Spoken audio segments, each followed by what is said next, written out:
हमले करके 300 लाशें बिछा दी हैं। रूस का हवाई हमला सीरिया के इदलिब और हमा में हुआ, जहां तुर्की समर्थक आतंकी ग्रुप तूफानी हमले करके सीरिया के शहरों पर कब्जा करता जा रहा है। अब इस युद्ध में प्रेसिडेंट बशर अल असद को रूस ने सैन्य मदद भेजने का ऐलान किया है। वहीं तुर्की के प्रेसिडेंट एर्दोआन अरब अलायंस को युद्ध में उतारना चाहते हैं। सवाल है कि क्या यूक्रेन से पहले सीरिया से वर्ल्ड वॉर शुरू होने जा रहा है?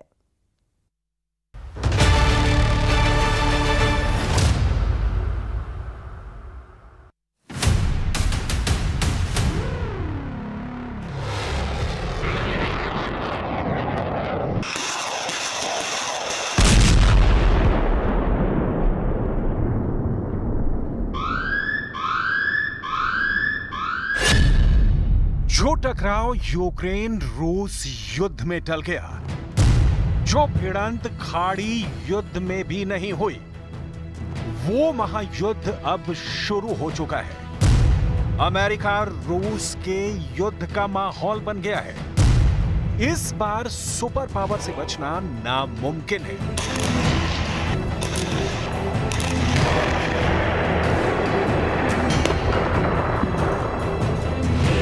डोनाल्ड ट्रंप की टेंशन 3 गुना हो गई है। एक तरफ यूक्रेन जल रहा है, दूसरी तरफ इजराइल दहल रहा है। इसके बाद अब तीसरा वॉर फ्रंट खुल गया है, जो दोनों फ्रंट से ज्यादा विध्वंसक है।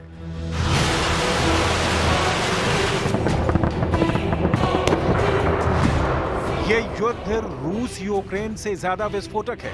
ये युद्ध इजराइल हिजबुल्लाह से ज्यादा विनाशकारी है। इस युद्ध में महाशक्तियां उतर गई हैं। गाजा की बर्बादी इसके आगे कुछ भी नहीं। रफा की तबाही भी इतनी नहीं हुई जितना खून खराबा इस वॉर जोन में शुरू हो चुका है। नए युद्ध का पहला एपिसोड ही नरसंहार से शुरू हुआ है। एक हमले में 300 लाशें बिछ गई हैं। पूरा शहर बारूदी खंडहर बन गया है। बम, धमाके और मिसाइलों की ऐसी बौछार हो रही है जिसे बयां करना मुश्किल है।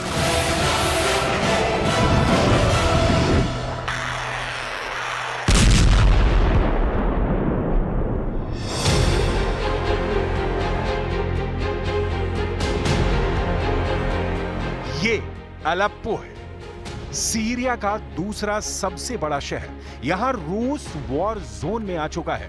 पुतिन की मिसाइलें फट रही हैं। पुतिन के टारगेट पर तुर्की के समर्थक फाइटर ग्रुप हैं, जिन्होंने 8 साल बाद सीरिया की सेना को अलेप्पो से खदेड़ कर बाहर कर दिया है।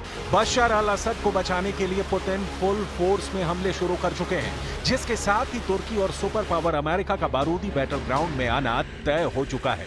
ये लड़ाई फिर उसी दौर में जाती दिख रही है जब पूरा सीरिया सुलगने लगा था। सीरिया में सब कुछ अचानक और अविश्वसनीय तरीके से घट रहा है, जिसके चलते कौन किससे युद्ध कर रहा है, कौन किसके लिए युद्ध कर रहा है, ये समझना आसान नहीं है। कई देश, कई फाइटर ग्रुप और कई वर्ल्ड लीडर का टकराव है।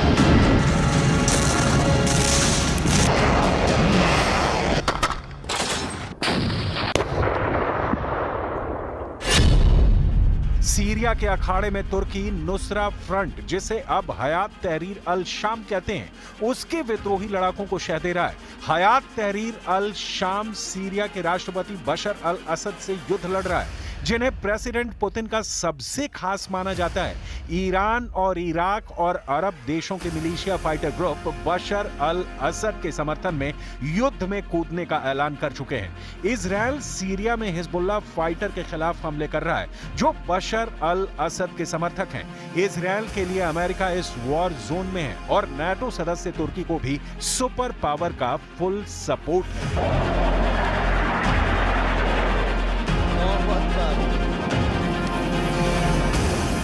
खेमेबंदी कुछ वैसी है जैसी हिजबुल्लाह और हमास जंग की है।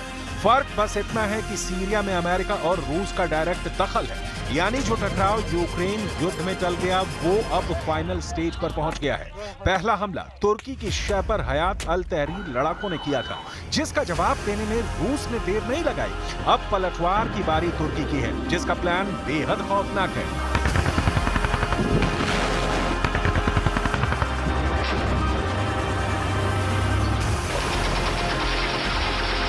एर्दोआन का प्लान क्या है? क्यों स्वयंभू खलीफा की वॉर प्लानिंग ने खाड़ी के शिया बहुल देशों में खलबली मचा दी है?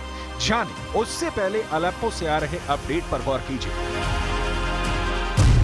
सीरिया में तुर्की की मदद से विद्रोही गुटों ने 4 दिन के भीतर अलेप्पो शहर के ज्यादातर हिस्सों पर कब्जा कर लिया है। CNN की रिपोर्ट के मुताबिक शनिवार तक आसपास के गांवों पर कब्जा कर चुके लड़ाके अलेप्पो से आगे बढ़ चले हैं। अलेप्पो पर कब्जे के बाद लड़ाके सड़कों पर हवाई फायर कर नागरिकों को घरों के भीतर रहने के आदेश दे रहे हैं।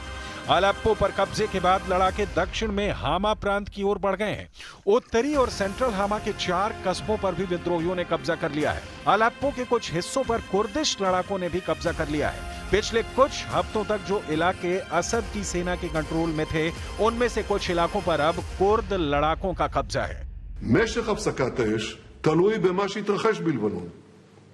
בהבנה מלאה עם ארצות הברית, אנחנו שומרים על חופש פעולה צבאי מלא. אם חיזבאללה יפר את ההסכם וינסה להתחמש, אנחנו נתקוף.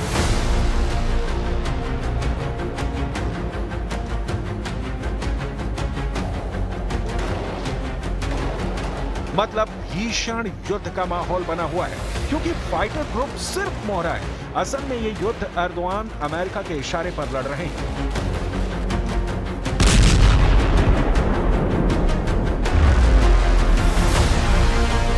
एर्दोआन ने ऐसे मौके को कैश किया है जिसके बारे में ना ईरान ने सोचा और ना ही रूस ने।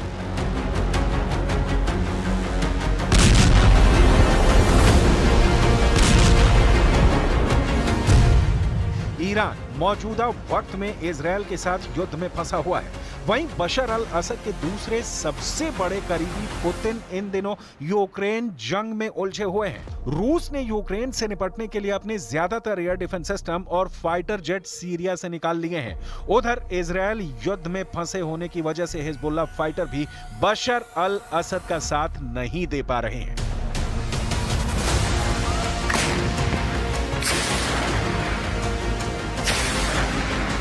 तुर्की के लिए बशर अल असद के तख्ता पलट का सबसे अच्छा मौका हाथ आया, जिस पर एर्दोआन आगे बढ़ चुके हैं।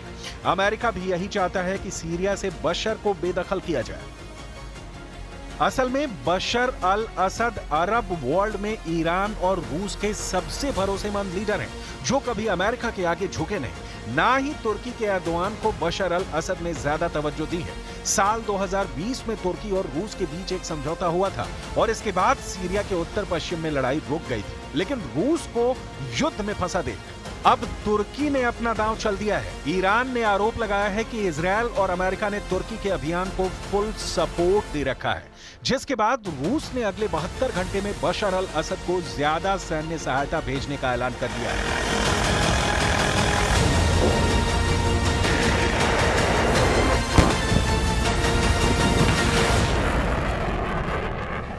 Что касается ситуации вокруг Алеппо, то, конечно, это посягательство на суверенитет Сирии в этом регионе, и мы выступаем за то, чтобы...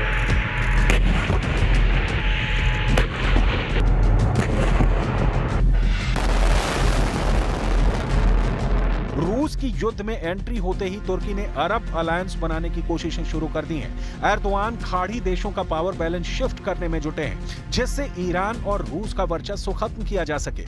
ये प्रयास 13 साल पहले सीरिया के सिविल वॉर के साथ शुरू हुए थे, जिसमें वक्त वक्त पर ब्रेक लगता गया।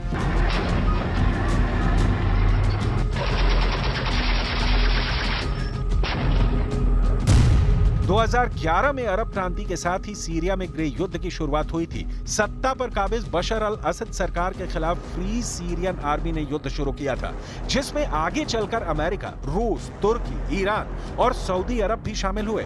साल 2020 के सीज फायर समझौते के बाद युद्ध तो रुका, लेकिन खूनी झड़प चलती रही। इस बीच 1 दशक तक चले गृह युद्ध में 3 लाख से ज्यादा लोग मारे गए।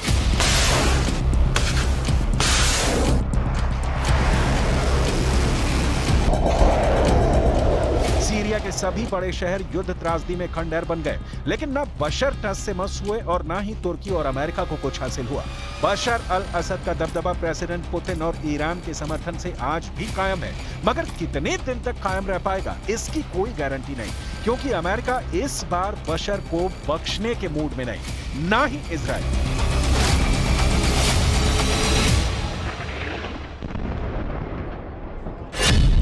तुर्की, इजराइल और अमेरिका का गठजोड़ सीरिया में पुतिन को सीधी टक्कर दे सकता है। साल 2015 में जिस तरह तुर्की ने रूस के जंगी जेट को मार गिराया था, उसी तर्ज पर युद्ध लड़ने का प्लान है। तब तुर्की की एयरफोर्स ने अमेरिका से मिले फाइटर जेट F-16 से रूस के Su-24 का शिकार किया था। यह हमला सीरिया के जबल तुर्कमेन में किया गया था, जिसमें रूस का फाइटर पायलट मारा गया। इसके बाद शुरू हुए रेस्क्यू ऑपरेशन में रूस के मरीन कमांडो की मौत हो गई थी।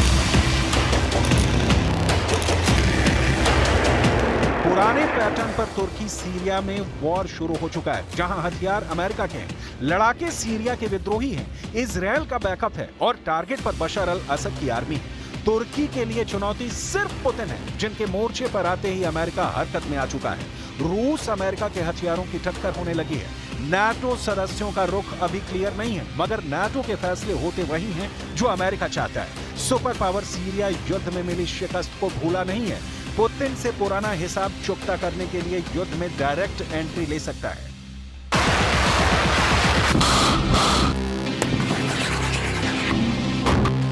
ऐसे हालात में एटमी युद्ध की शुरुआत होगी। महाशक्तियों के परमाणु बमों का विस्फोट कई देशों के लिए हानिकारक होगा।